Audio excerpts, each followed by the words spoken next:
Aptitude test হয়ইনি। আচ্ছা, এই প্রসঙ্গে আমি বলবো যে অনারেবল সিঙ্গেল জাজের যে অর্ডার, এখন ইমপিউন অর্ডার, যেটা আমরা চ্যালেঞ্জ করছি এখন, অর্ডার আন্ডার চ্যালেঞ্জ, সেখানে লক্ষ্য করবেন যে 30 জন ইন্টারভিউয়ারকে ডাকা হয়েছিল। তার মধ্যে থেকে মোট 4টে জেলার 30 জন ইন্টারভিউয়ার ছিলেন।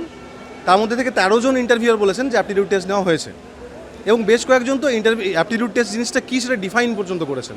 হ্যাঁ, কিছু ক্ষেত্রে কয়েকজন বলেছেন যে অ্যাপটিটিউড টেস্টের গাইডলাইন ছিল না, কয়েকজন বলেছেন যে অ্যাপটিটিউড টেস্টের আমাদের নেওয়া হয়নি, এটা বলেছেন ঠিকই। আমি আপনাকে একটা কথা বলতে চাই, দেখুন আমরা তো বিগত 8 বছর ধরে শিক্ষকতা পেশার সঙ্গে যুক্ত।